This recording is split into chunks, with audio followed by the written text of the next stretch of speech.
Ogiamien versus Ogiamien in a mock battle in 1979. Yes, Matthew. So yes, okay. This observer you are seeing is the mock battle between Obaere Diawa and Osarabo Okonga Ogiamien in 1979 in Ekiopara. Exactly. Yes. Good. Now to support him. Now this Ada and Ebedai, this Abba and Eben, they were the symbol which Obaere. If you look at the Oba Benin letterhead, New Traditional Council letterhead, this is their symbol of authority which we gave to them. All their letterhead, you see this to their letterhead. Without this, that's why we say that there can never be Oba without Ogiamien. That's how it is. Yes. Okay, yeah. Our own symbol was given to us by the British. This is the authority which we gave to them. That's what they put in their letterhead. Now, okay, the British gave us our symbol as a distinct coat of arms, as a distinct traditional law of Igodomigodo. Nobody gave to us. So you can see the difference. You can see the difference. Document does not tell lies.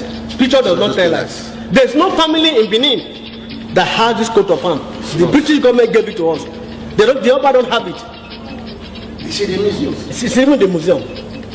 I've said it and I will repeat it again. I'm not making videos to insult the Benins. Once again, Oba Atokbe is said.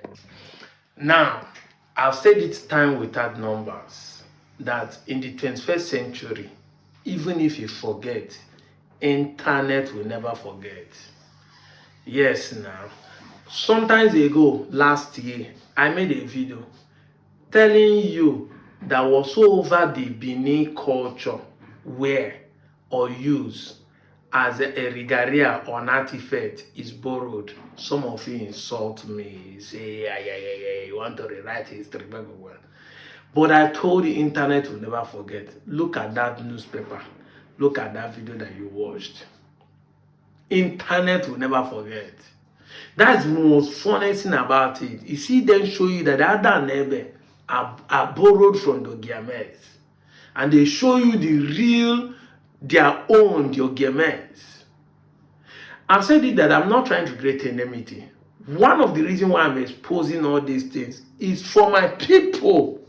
Whether you are from Delta and you are Igbo, or you are from Rivers and you are Igbo, claiming to be descendant of me, so that you know who you are. That is the reason why I'm exposing these things.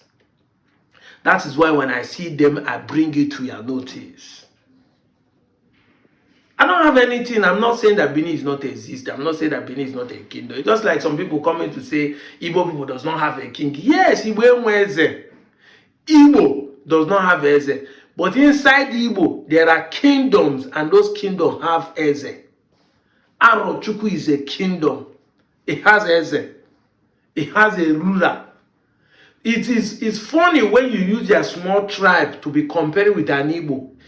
Igbo is a conglomerate of kingdoms. Igbo is the coming together of different kingdoms. That's why we say that Igbo have different dialects. Different kingdoms speak different dialects. Isu, Enuane, Eka, like the Igbo kingdom, the Iseluku kingdom, the Buluku kingdom. Those kingdoms has their own obis and the Diopalas. The Okwane have their Diopalas, the Chiadinzes, the leaders of them. But coming together as one family, they don't have one particular person ruling them. Because only Obunabu king, no nonkia. We are all kings in our house. Igbo Nweze is the right word. But every clan has its own Diopala, has its own leader. Like in the West today, Yoruba does not have a king. But every kingdom in Yoruba has their leader. The Oyo Empire has its own leader. The Ife has its own leader. The Ekos in Lagos has its own leaders. This is the... I tell you, When it comes to Igbo, you start shouting, where did Igbo come from? Who is their leader? Who is their king? Igbo does not. No, Igbo will not have a king because it's not one kingdom in the place. Igbo does not have a king because Igbo is not one kingdom. Igbo is kingdoms inside kingdoms. See it now. I told you people that there's a distance between Ogiamien and the Obas. And the Obas came from Ile-Ife.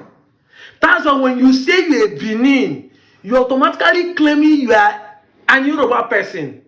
Because if he comes from Ile-Ife, that is his descendant. That's where you are coming from. So you are an Ikwere person, say you are a descendant of Benin. You see, it's even better for you as an Eka or Ikwere or anybody claiming to Benin descendant to say, I'm Eka. I don't want to associate with Benin. I don't want to. It's different than you claiming you are not Igbo, but you came from Benin. You automatically say you are a Yoruba person. That is the truth. I'm out of here, Joe.